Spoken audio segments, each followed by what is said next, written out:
Bonjour à toutes et à tous et aux autres aussi et bienvenue sur La Taloche, la chaîne qui parle du catch qui claque et aujourd'hui une critique historique, j'ai envie de dire un petit peu comme ce WrestleMania, la première nuit.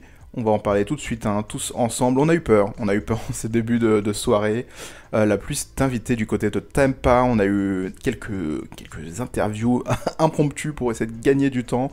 On savait pas trop sur quel pied danser, mais finalement on a eu une nuit de WrestleMania. Cette première nuit de WrestleMania a quand même été très très cool. Voilà, c'était spécial. On commence directement sur la chose. J'ai pas trop dormi, je vous avoue. Pas qu'à la base je voulais regarder WrestleMania en direct, mais j'ai passé une trop mauvaise nuit, donc du coup, finalement, je suis arrivé pour les deux derniers matchs, qui étaient quand même très cool, il faut le dire. Voilà, le WrestleMania de cette année, on revient avec de la foule, on revient back to the basic, comme on pourrait dire, back for the business, comme dirait la WWE. Avant de parler de la carte principale, on va un petit peu parler de ce qui se passe tout autour. Bien sûr, si vous entendez des clics, bien sûr, c'est mes notes comme d'habitude. Le WrestleMania de cette année a été commenté en français sur WWE Network pour ceux qui l'ont suivi peut-être sur le WWE Network. Ce n'est plus Jean Brassard qui commente en francophone, pas en français mais en francophone le québécois. C'est une nouvelle équipe qu'on a du côté du WWE Network, ça fera plaisir à certains. C'est Christophe Ajus qui n'est pas accompagné de Philippe Chéreau pour le coup, mais de Nadir Mohamedi qui va l'accompagner désormais. Ce sera la nouvelle équipe francophone du côté du WWE Network et ça fait vraiment plaisir. Du coup, bon, à part cette nouvelle qui fait plaisir, on a eu quand même peur. On a eu 30 minutes, bien 30 minutes de début de show qui était... Voilà, on a essayé de combler pour savoir comment ça allait se passer, comme je vous ai dit. Ou peut-être pas d'ailleurs. La pluie s'est invitée hein, du côté de Tampa. Un gros orage a commencé quelques heures juste avant le début du show. Et bien sûr, vu qu'on est sur un stade ouvert, forcément, ça aurait pu très mal se passer. Donc on a essayé de gagner du temps. Michael Cole et Samoa Joe, qui est de retour aux commentaires d'ailleurs pour ce WrestleMania. Le 36e, 37e peut-être maintenant. Oui, 37e. J'avais oublié le 36, hein, comme quoi finalement. Voilà, mais du coup, on a eu des interviews backstage pour remplir. Quelques promos également, des interviews d'ailleurs qui n'étaient pas scriptées. Et ça fait plaisir, hein, on l'a un petit peu tous remarqué sur les réseaux sociaux. Des promos non scriptés qui nous ont fait plaisir et les mecs ont l'air d'être à l'aise. Peut-être que après ça, on laissera un petit peu plus de liberté aux superstars, ça sera cool. Voilà, on commence officiellement la soirée avec un duo, voilà, un duo osé hein, de la part de WWE. On essaye un petit peu de pardonner pour les autres les actions de certaines personnes. Titus O'Neil a fait son entrée. Moi, on m'avait promis que la première entrée allait être une entrée flamboyante. Me voilà déçu déjà. Et la deuxième entrée, c'est Hulk Hogan, les deux hosts de cette nuit, de ce WrestleMania tout court d'ailleurs, même de la nuit 2, nous présentent un petit peu ce qui va se passer cette soirée. Voilà, on aperçoit d'ailleurs qu'il pleut encore à ce moment-là, mais ils font très bien le taf, ils présentent bien la chose. Je vais pas forcément m'étendre plus sur ça, hein, voilà, je pense que les gens savent un petit peu tout le bien que je pense de Hulk Hogan, bien sûr. Et en plus, mettre Titus O'Neil avec, vraiment, ça fait vraiment plaisir. Ça se voit que les deux sont vraiment, vraiment très bons amis, ça s'est senti, hein, bien sûr. C'était tout à fait ironique pour ceux qui n'ont pas compris. Le premier match, pour le coup, là, on commence avec du gros, avec deux beaux bébés. Le championnat de la WWE est remis en jeu par Bobby Lashley contre Drew McIntyre. Drew McIntyre qui a perdu sa ceinture des mains de The Miz avec son Money in the Bank un petit peu plus tôt hein, cette année. Et Bobby Lashley qui du coup lui avait été un petit peu l'homme de main de The Miz pour ce cash-in, donc du coup il a forcément eu le droit à un match de championnat qu'il a remporté très facilement. Donc du coup on a cette rivalité depuis maintenant un mois, depuis la fin d'ailleurs de la rivalité entre Drew McIntyre et Sheamus à Fastlane, rivalité qui assez simple hein, sur le papier, hein, c'est Bobby Lashley ultra dominant qui se dit que Drew McIntyre peut être un danger, donc du coup il essaye de faire en sorte de le renverser avant ce WrestleMania, bien sûr ça n'a pas marché.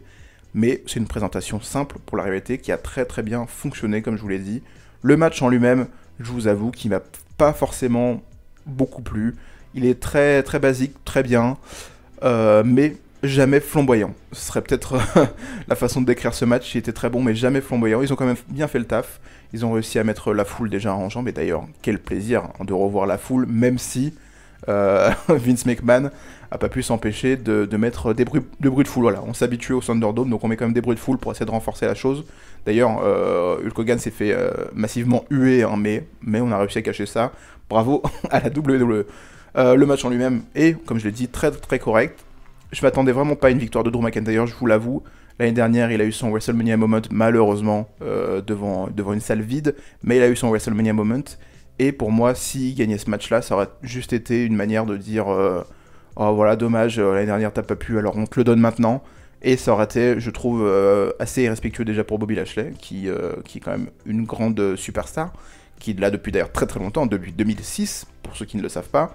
Et aussi un petit peu pour mettre de la pommade à Drew McIntyre, qui je pense se peut comprendre également de pas avoir un lot de consolation, parce que l'année dernière ça s'est pas bien passé.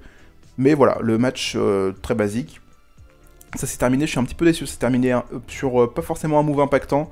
Drew McIntyre qui se fait avoir par MVP. Malheureusement, ça n'a pas été bien filmé, donc on n'a pas très bien compris. Mais MVP qui a distrait Drew McIntyre alors qu'il allait porter son Claymore Kick.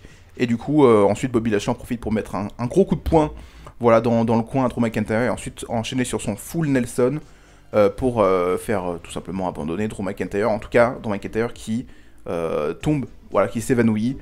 Et du coup, Bobby Lashley conserve sa ceinture WWE. Je suis assez satisfait, je vous avoue. Je m'attendais pas à autre chose. Le match est quand même très, très correct. Pour ceux qui ont suivi ce match du côté d'Impact à l'époque, il me semble que c'était en 2016. N'hésitez pas à me corriger d'ailleurs en commentaire hein, si jamais je me trompe. Mais en 2016, pardon, les deux se sont affrontés pour la ceinture d'Impact à l'époque, la ceinture mondiale d'Impact de TNA. D'ailleurs, elle se faisait encore appeler TNA. Et on a vu un match très très bon. Drew McIntyre était certes pas dans la même forme physique qu'il est actuellement. Hein. Il était un petit peu, voilà, il avait un petit peu lâché prise. Mais je trouve que le match était quand même vraiment meilleur. À l'époque, je sais que là, c'est pas forcément peut-être le moment de comparer. Mais en tout cas, quand je pensais à Bobby Lashley, Drew McIntyre, Drew Galloway à l'époque, j'avais ce match en tête là. Et c'est vrai que la WWE a essayé de reprendre la fin du match, qui est assez similaire avec celle d'Impact, mais avec moins d'impact, j'ai envie de dire.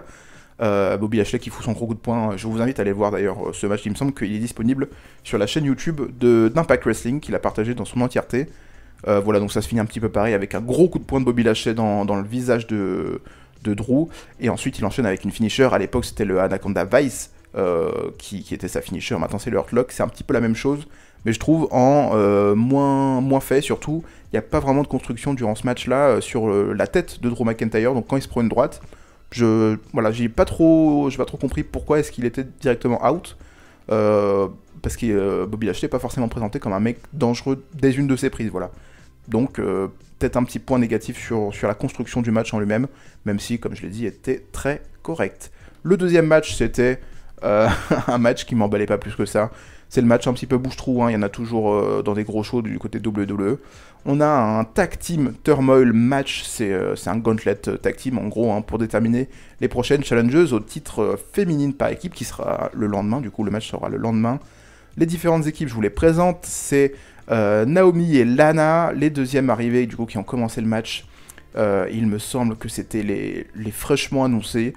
Carmella Billie Kay. Cette équipe ne sort de nulle part, mais voilà, tout le monde s'attendait à une surprise. Bah, vous avez été déçus, un petit peu comme moi, j'imagine. Voilà, donc du coup, Lana et Naomi commencent ce combat avec du coup Carmella et Billie Kay qui forment une nouvelle alliance, un petit peu mal amenée, hein, je trouve, hein, Carmella et Billie Kay qui se vend bien sûr depuis quelques semaines, quelques mois même maintenant, pour essayer un petit peu de trouver des amis du côté SmackDown. Et apparemment Carmella a accepté. L'entrée était un petit peu bizarre, hein. Billie Kay qui essaie d'imiter Carmella, je n'ai pas trouvé ça très pertinent.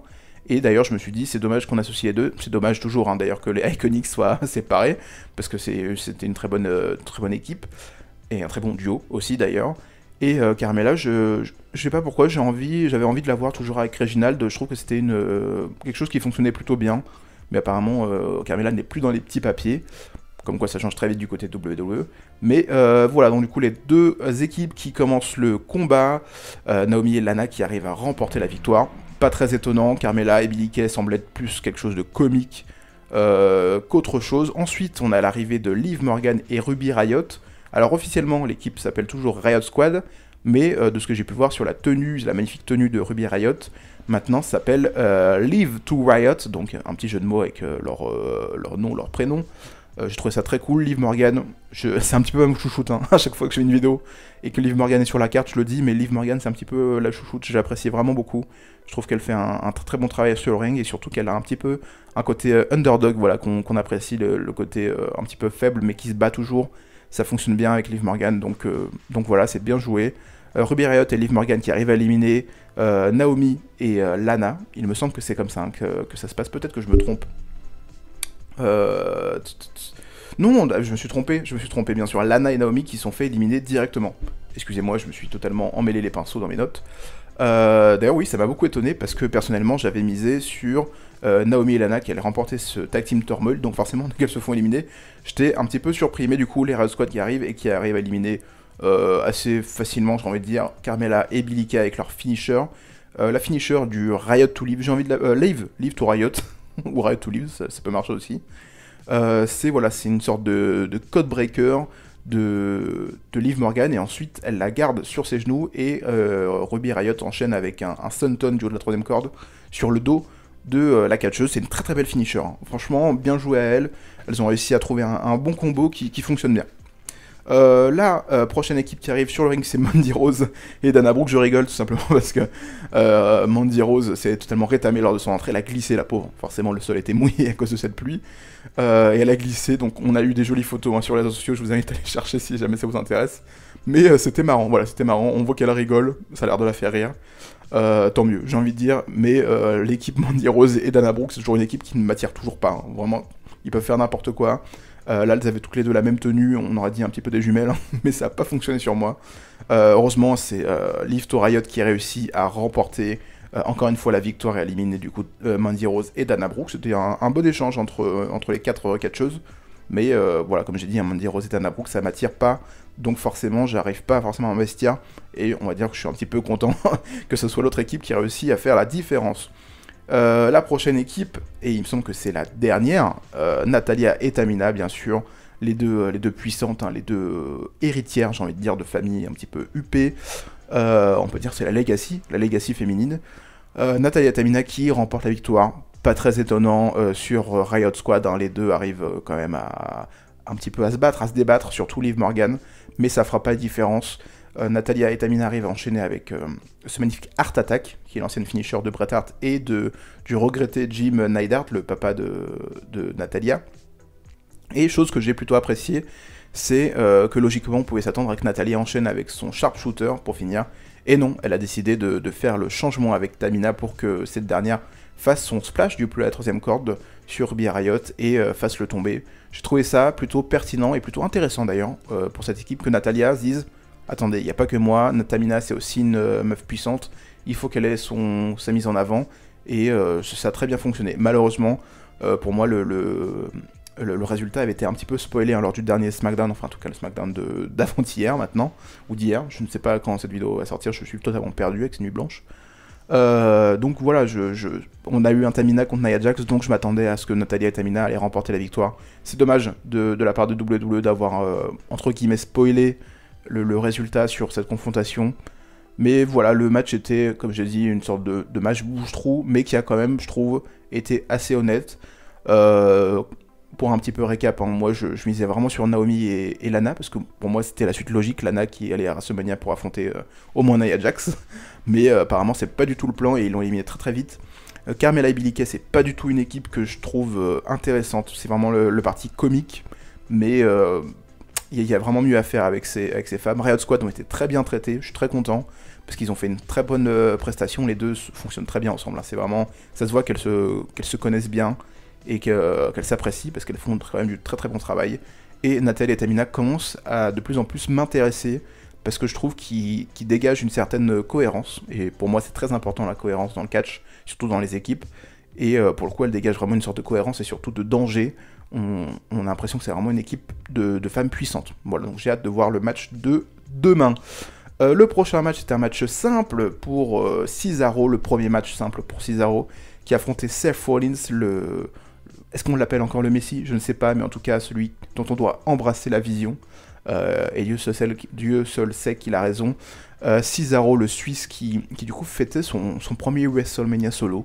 Voilà, après avoir gagné cette magnifique André the Giant Memorial Battle Royale à WrestleMania 30, donc c'était quand même il y a 7 ans maintenant, je le rappelle, ça nous fout un coup de vieux. Voilà, il n'a pas eu grand chose du côté de WrestleMania, mais du coup, on lui offre cette opportunité. Merci le fait que le show soit sur 2 nuits, il faut quand même mettre des matchs. Et la rivalité, je trouve qu'elle est très intéressante. Seth Rollins est rentré sur une sorte de thème mix, c'est un petit peu bizarre. On a le Burn It Down qui était sur son ancien personnage et son ancienne musique d'entrée qui rentre, et puis après on enchaîne sur une sorte de mix un petit peu standard, voilà, pas trop de personnalité. Il faut vraiment que la WWE mette la main sur les musiques là, parce qu'il commence à ressembler plus à grand chose, Vraiment il faut faire quelque chose.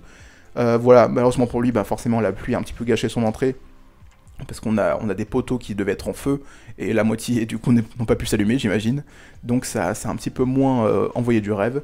Seth Rollins du coup qui arrive sur le ring et qui fait une promo, enfin qui fait pas une promo, qui envoie une promo sur l'écran géant, où il se moque de Cesaro, et j'ai trouvé ça super cool. Ça rajoute un petit peu de côté heel à Seth Rollins juste avant le match. Donc ça a bien fonctionné. Cesaro qui arrive et il a l'air concentré. Ça se voit d'ailleurs que pour lui c'est un match important dans sa carrière, et ça me fait plaisir. Malheureusement ça arrive, je trouve en tout cas très tard, mais ça fait vraiment plaisir. Cesaro qui remporte cette victoire après un super match. Les deux, c'est pas étonnant, je pense que vous le savez tous. Seth Rollins et Cesaro sont deux très bons performeurs, deux très bons catcheurs, et ils l'ont prouvé dans cette confrontation qui était vraiment très très bonne. Le moment qui m'a fait très très plaisir, c'est quand Cesaro porte bien sûr sur ses épaules Seth Rollins, et qu'il le fait tourner sur ses épaules. Ça c'est un move de Claudio Castonelli, son ancien lui, j'ai envie de dire, quand il était sur le circuit indépendant notamment, et également à la Ring of Honor. Et du coup, ça m'a fait super plaisir. Je me dis putain, c'est cool. Et en plus, la foule a super bien réagi. C'est la première fois d'ailleurs qui fait ce move du côté de WWE. Donc, je m'attendais à que les gens soient un petit peu surpris. Mais la foule a super bien pris sur ce move. Donc, félicitations, c'était très très cool. Il y a également le petit rolling elbow, le coup de coude en vrille. Je sais pas comment on pourrait appeler ça en français, directement dans la nuque de Cesaro, qui a fait très mal. On a vu le ralenti avec la tête, le crâne de Cesaro qui se difforme sur le coup, c'était vraiment super violent. Mais voilà, et d'ailleurs le nouveau move de Seth Rollins, le Frog Splash en crêpe, je ne sais pas comment on pourrait appeler ça, où il tourne sur lui-même en l'air, je n'ai pas trop compris, sur le côté. Voilà, il fait pas un salto, vraiment il tourne sur le côté. Je trouvais ça super surprenant, et ça a également bien fonctionné.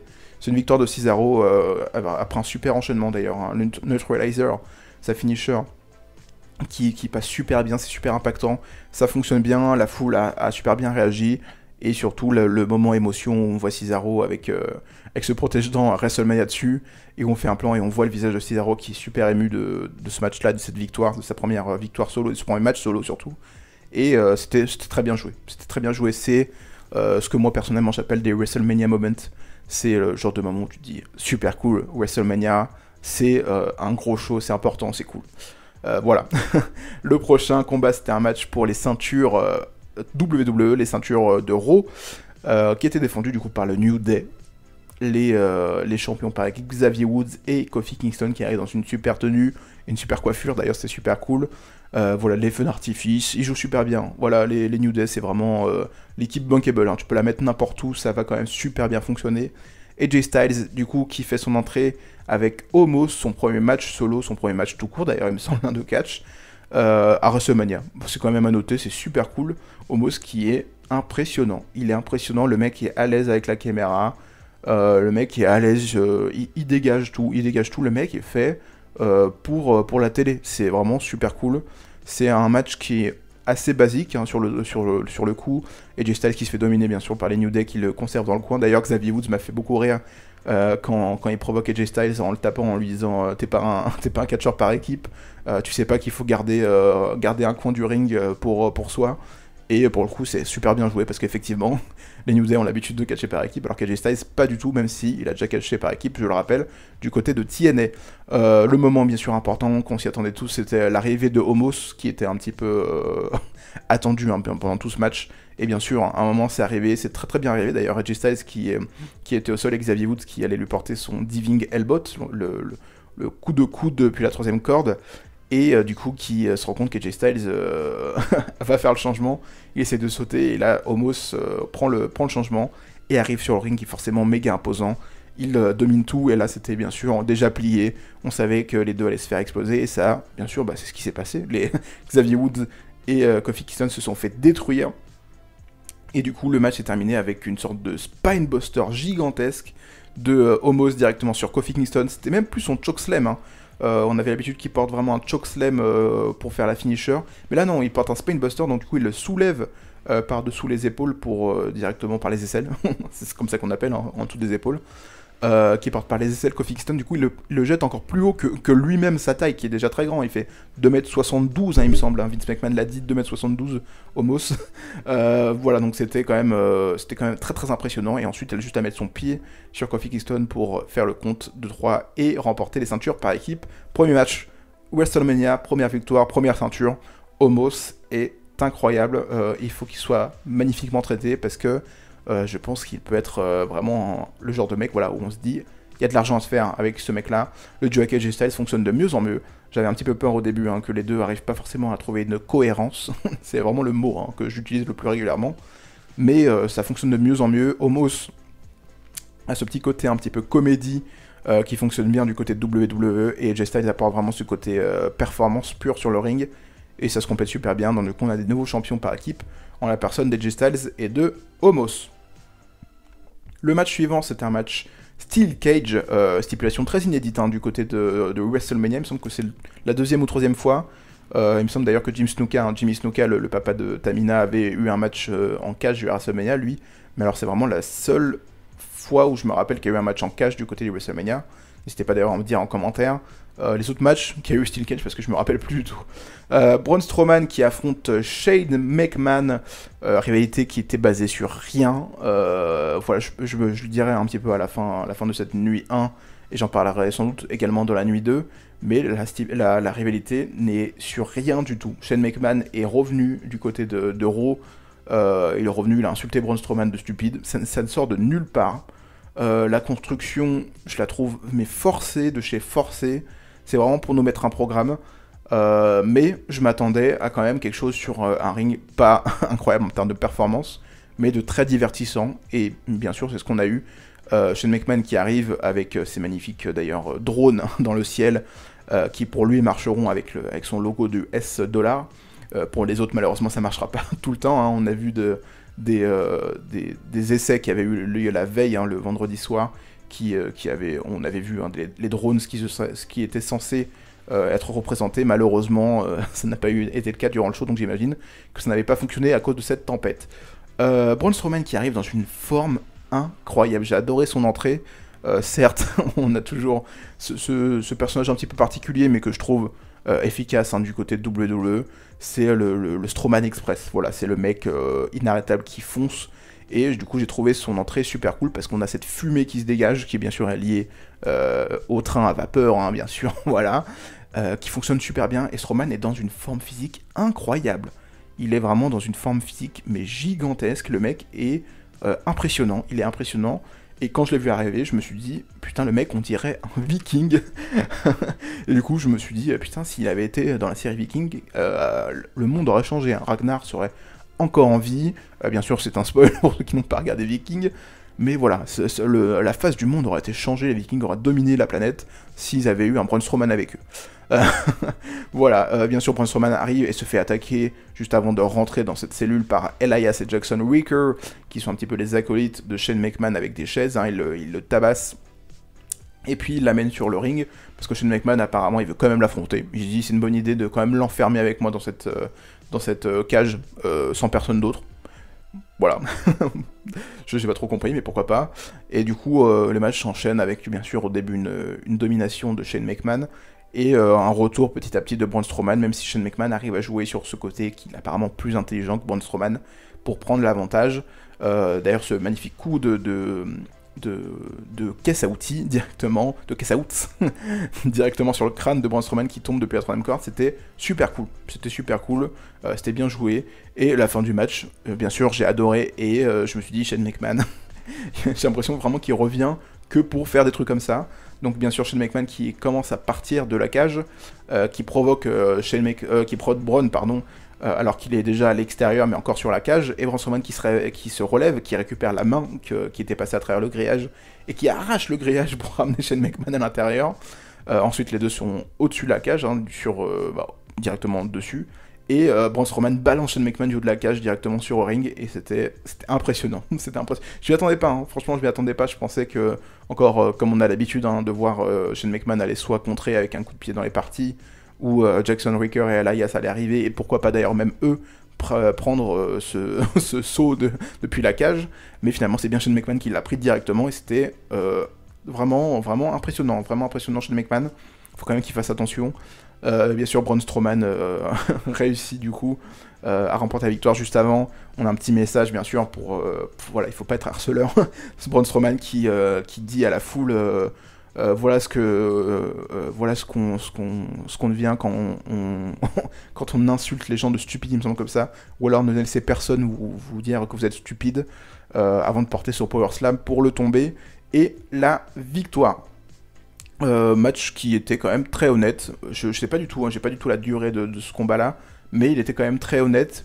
Et heureusement d'ailleurs qu'on a tout ce qu'il y a autour, je trouve, parce que je vous avoue que Shane McMahon, je commence à avoir vraiment du mal.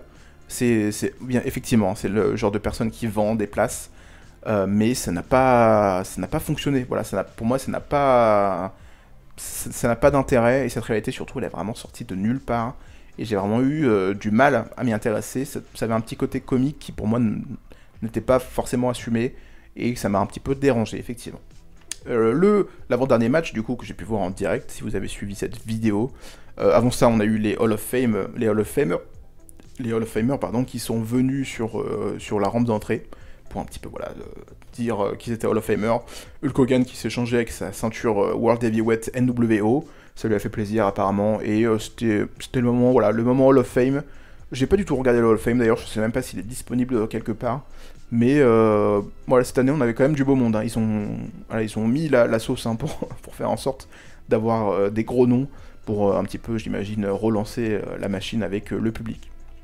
L'avant-dernier match du coup de cette première journée de WrestleMania 37, c'était un match par équipe, Damian Priest et Bad Bunny qui affrontaient John Morrison et The Miz. Est-ce que c'est le Dirty Cheat comme il se faisait appeler du côté de la ECW à l'époque, je ne sais pas, mais en tout cas cette équipe fonctionne toujours aussi bien. The Miz depuis l'époque ECW a vraiment pris sa carrière en main, donc forcément les deux sont quand même à un niveau un peu plus intéressant. Damian Priest, ça me fait plaisir de le voir, au moins ici. Je me dis qu'il n'est pas monté dans le roster principal pour rien.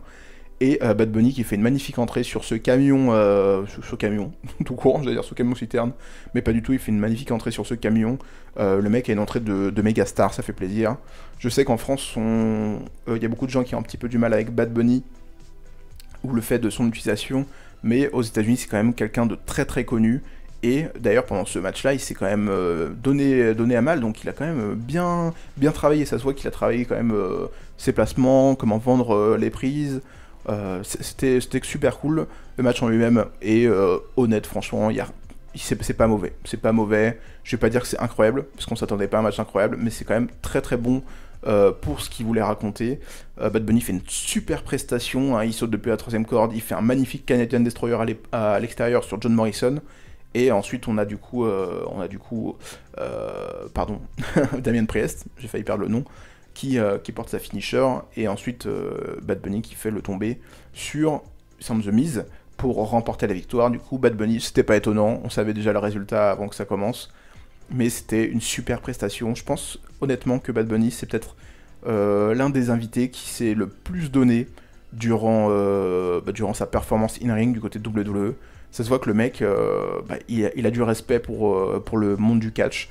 Bien sûr, hein, il faut pas jeter ce qu'a fait The Miz et John Morrison, c'est surtout grâce à eux que ça s'est super bien vendu. John Morrison, je me doute qu'il n'est pas là pour venir tatiller des ceintures mondiales, mais plus pour déjà se faire de la thune, et bravo à lui quand même de prendre cette décision.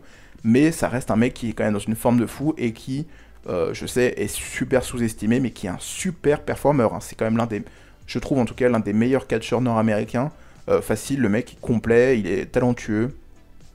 Je sais que pour les standards de WWE, ça semble pas forcément être le genre de personnes qui veulent mettre en main event, mais c'est un mec méga complet. Avec The Miz, ça passe super bien en plus, parce que The Miz compense un petit peu le manque de naturel qu'a John Morrison au micro, et à l'attitude aussi. Donc l'équipe est parfaite. D'ailleurs, j'aimerais bien les voir, pourquoi pas, pour les ceintures par équipe plus tard dans l'année, ça pourrait être très cool. Mais voilà, bonne performance, bravo à Bad Bunny.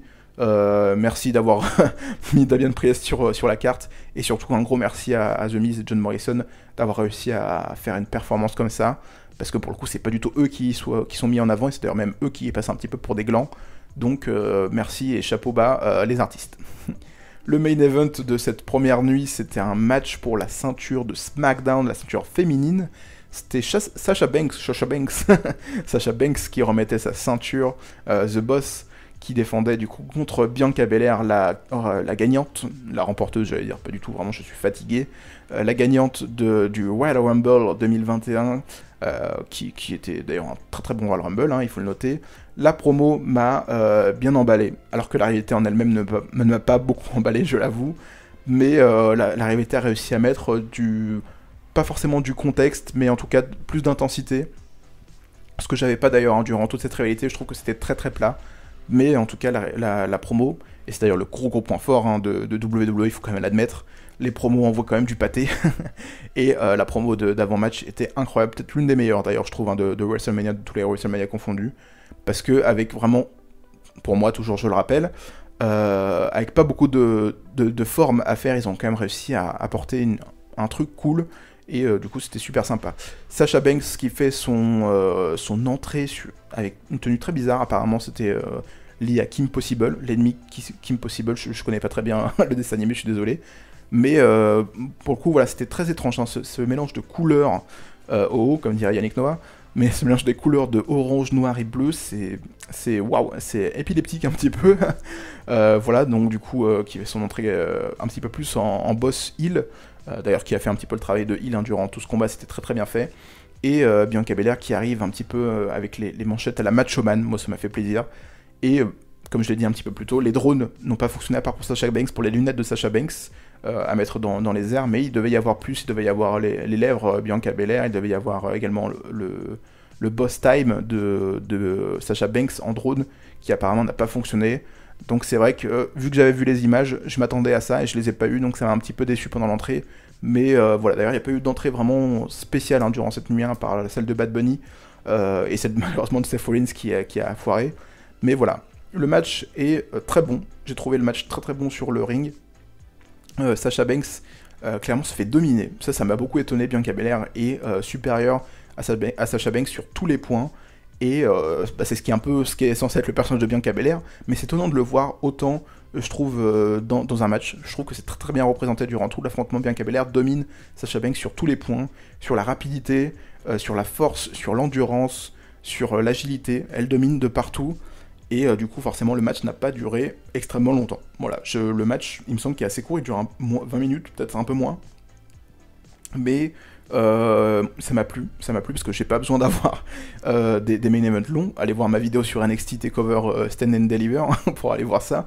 Parce que c'était ce qui m'avait déplu hein, du côté d'NXT, c'est que le match, on a eu 40 minutes d'un main event que j'ai trouvé trop long. Et là, pour le coup, on a eu un main event qui a été sans doute raccourci, parce qu'on a eu des petits problèmes techniques hein, au début de WrestleMania qui ont fait sans doute que les matchs ont été raccourcis pour la plupart. Mais ça a bien fonctionné, ça a bien fonctionné. Encore une preuve qu'on n'a pas besoin de faire des shows de 4 heures pour avoir des bons shows, c'est pas du tout le cas.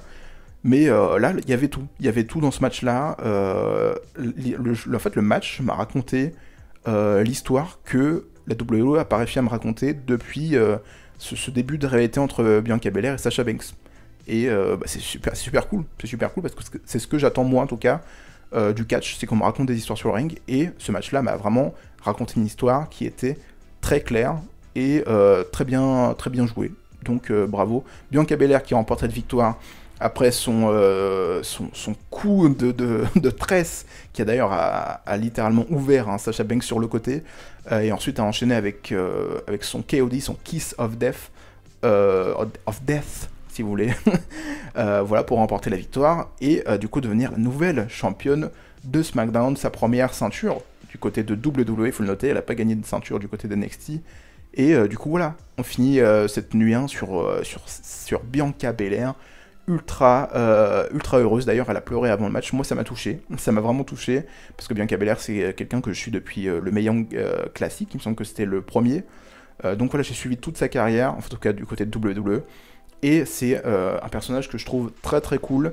Et je sais que d'ailleurs c'est une fille, il me semble qu'il y a des documentaires sur ça, que c'est une personne d'ailleurs qui est très gentille et appréciée des gens, qui a l'air aussi très naturelle. Voilà, très naturelle. J'espère que la machine WWE fera pas en sorte qu'elle se transforme en quelque chose qu'elle n'est pas. Mais ça m'a fait vraiment plaisir de voir Bianca Belair aussi émue. D'ailleurs, pendant la promo de Vince McMahon qui était là pour ouvrir WrestleMania, on a également vu les catcheurs qui étaient derrière très émus. Et moi, ça me touche personnellement parce que j'imagine, en tout cas, c'est pas je sais, mais j'imagine que catcher durant un an devant personne ou pratiquement personne, ça doit être très frustrant. Et là, d'avoir une grande arène, également un souci technique qui a deux doigts d'annuler le show, enfin souci météo plus qu'un souci technique, et finalement commencer ce show-là, j'imagine que ça doit être très émouvant pour les gens qui ont subi cette année de plein fouet, comme d'ailleurs Rhea Ripley, qui était très émue, et elle a pleuré durant le début du show. Et forcément, c'est le genre de personnes comme Drew McIntyre, pardon, qui forcément cette situation leur a touché directement, parce que eux, l'année dernière en tout cas, c'était censé être leur WrestleMania, leur moment, et malheureusement ils n'ont pas pu l'avoir. Donc en tout cas on espère que cette nuit 2 se passera également bien, et pour qu'on puisse avoir un WrestleMania d'une très bonne qualité, à défaut d'en avoir eu un l'année dernière, à guichet fermé. Voilà, je m'arrête pour cette critique, pas chaud mais presque, de cette nuit 1 de WrestleMania. On se retrouvera pour la nuit 2, sans doute demain, peut-être un petit peu plus tard, parce que forcément le lundi, les gens travaillent aussi. Et voilà, dites-moi en commentaire vraiment ce que vous en avez pensé. Si vous avez aimé cette nuit 1, tous les commentaires, je les lirai, il n'y a pas de souci. Peut-être qu'on en reviendra d'ailleurs sur la nuit 2, on se fera plaisir. Je vous invite, avant de finir cette vidéo, à me suivre sur mon autre chaîne YouTube, ça sera tout en description bien sûr. Sur mon autre chaîne YouTube, Théophile, où je ferai sans doute des vidéos beaucoup plus régulièrement. Je parlerai de cinéma, je prépare en ce moment une vidéo sur la Snyder Cut. Du coup je parlerai de cinéma, de manga, de séries, et tout ce qui s'ensuit.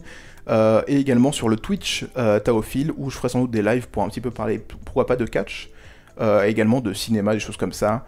Je vais essayer d'être un petit peu plus régulier, et je l'ai partagé sur Twitter, mais il n'y a peut-être pas tout le monde qui est au courant, mais le fait que la chaîne a été en arrêt, ou en tout cas en vitesse réduite ces derniers temps, c'est parce que moi et ma conjointe Megan, qui est déjà parue sur la chaîne, d'ailleurs vous pouvez aller voir pour les plus anciennes vidéos, on attend un heureux événement. Voilà, on attend un bébé, donc forcément j'ai d'autres choses à penser, et d'autres choses que j'ai envie de faire que forcément des vidéos. À chaque fois je regarde du catch, chose que d'ailleurs je fais de moins en moins, mais WrestleMania c'est une occasion spéciale, et la semaine de WrestleMania c'est une occasion spéciale, donc forcément j'ai mis un petit peu les bouchées doubles, je me suis, comme on dit, sorti les doigts du fion pour essayer de vous sortir des vidéos. Donc j'espère en tout cas que vous me soutiendrez durant ces vidéos déjà qui sont sorties, durant les prochaines vidéos, ça me fera extrêmement plaisir.